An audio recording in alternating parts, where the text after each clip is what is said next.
Great. So in this video, we're going to be talking about valence electrons. So once I control the PowerPoint, there we go.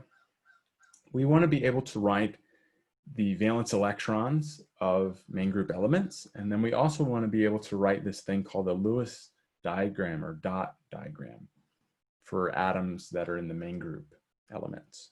Okay.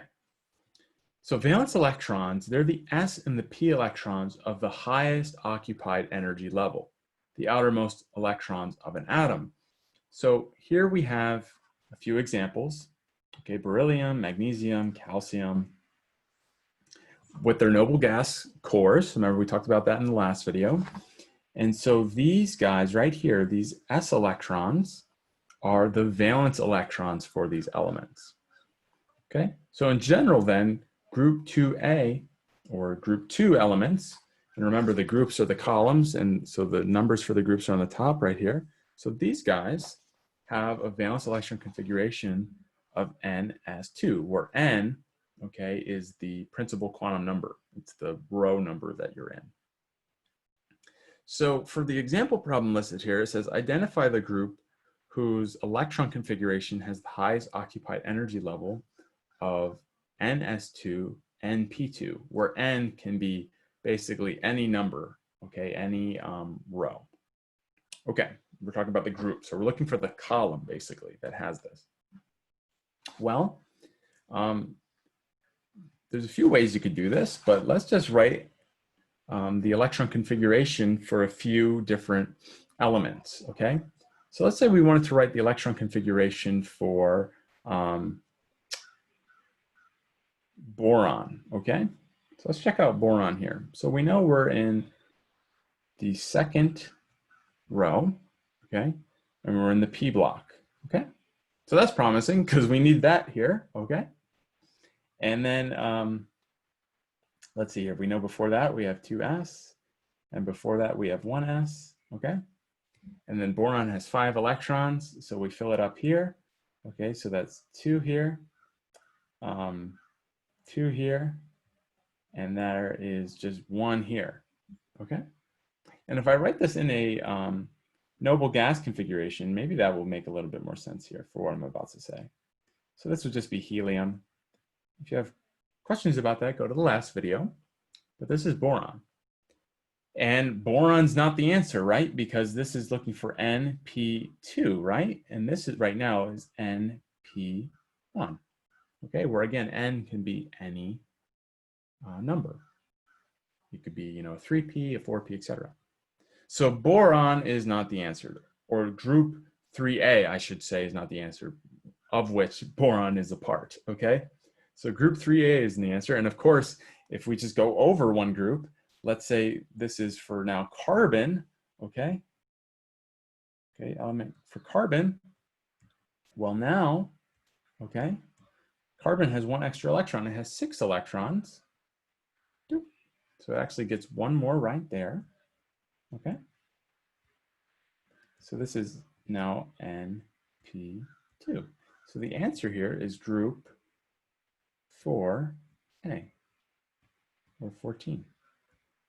Okay, so let's look at a table that just kind of summarizes all of this, but I hope that makes sense, where I just wrote the electron configuration of something in the P block, because I know it has to have P orbitals here, and then I just saw, does this electron configuration meet this criteria?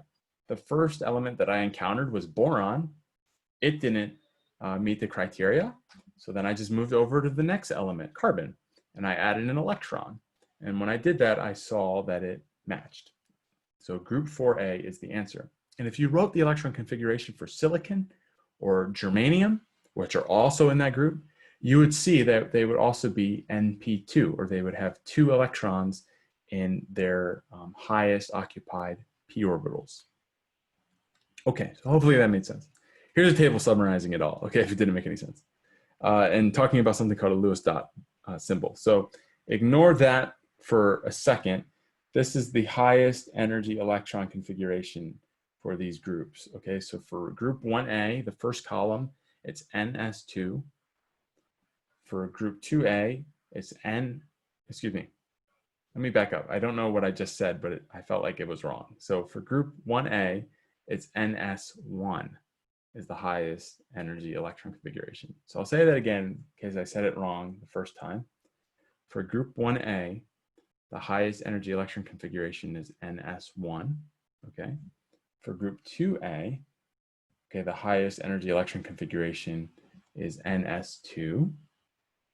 For group 3A, which is the boron example we just did, boron's a part of that group, it's NS2, NP1. Okay, then group 4A, we just did that, NS2, NP2, etc., etc., etc. Okay, you can go through and look at the rest. So what is this Lewis symbol or electron dot thing we're talking about? Well, it's an element symbol, all it is, surrounded by dots that represent the valence electrons of an atom of that element. So for group 1A then, there's one valence electron. Group 2A, there's 2. Group 3A, there's 3, right? And you can get this from the highest energy electron configuration. Just counting these electrons here, okay? I think I just made that more messy, but you can just count the electrons there. So there's 4 electrons here. There's 5 here, okay? 3 plus 2, right? 6, 7, 8, etc. So then when you write the symbol of the element, okay? So let's go to the aluminum example. Oh no, let's do group 4A like we did before. So carbon is what we did, and then silicon is right underneath of it. And so there's 4 valence electrons, so you draw 4 little dots around the element, okay?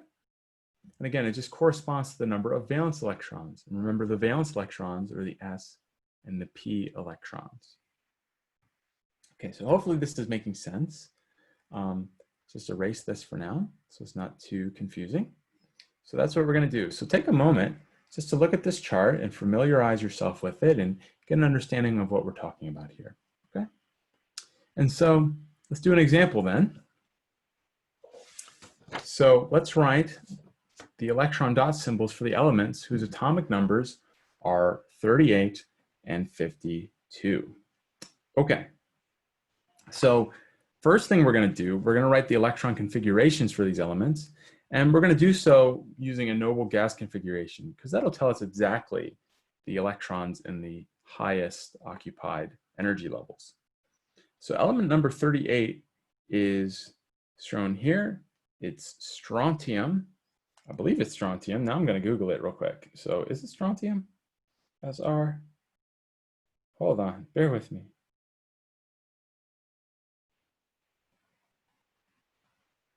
It is. Okay, so it is strontium. So hold on here. Yep, strontium.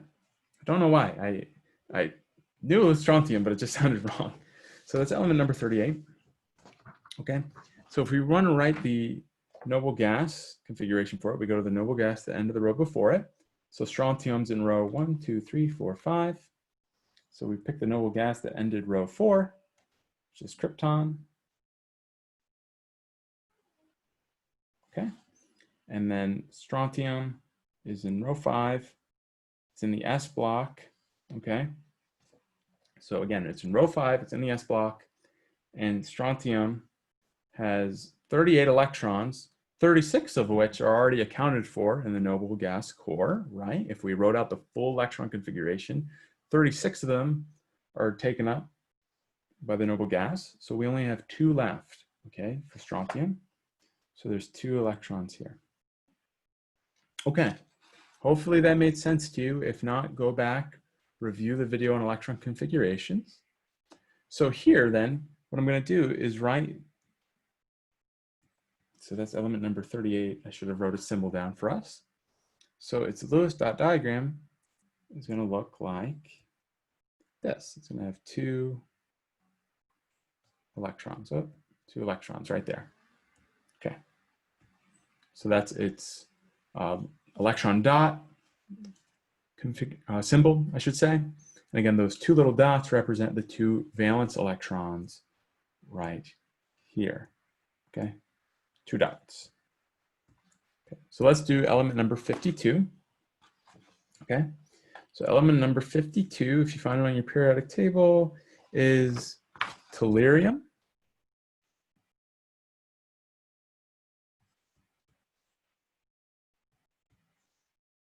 Tellurium, I think it's pronounced. Not sure, really. That's not a very common one for what we're going to be doing here.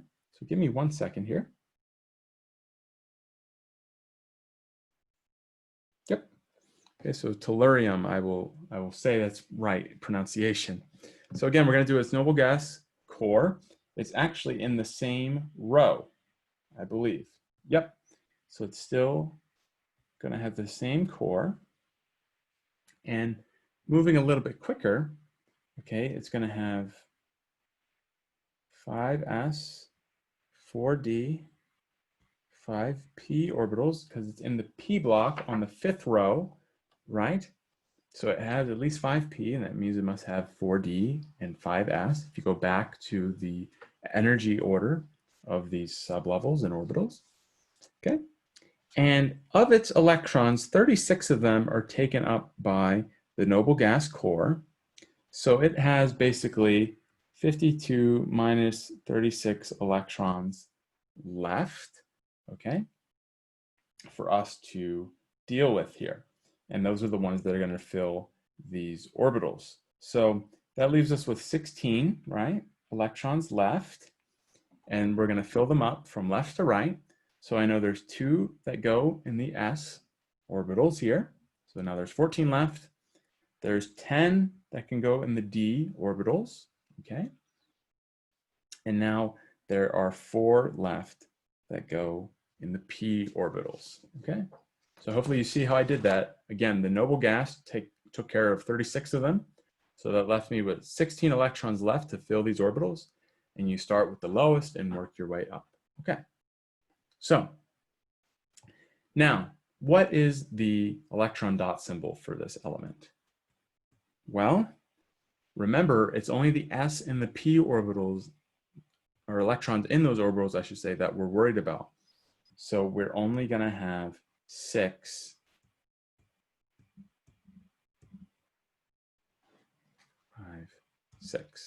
electrons here, okay? So 1, 2, 3, 4, 5, 6. We're not worried about the 10 in the d orbitals, okay? So 1, 2, 3, 4, 5, 6 is how I wrote it. If you wrote it like that, it's not a big deal, okay? If you put them in groups, that's fine, okay? So I'll just do that. How about that? Well, how about this? How about I check to see how it's done over here?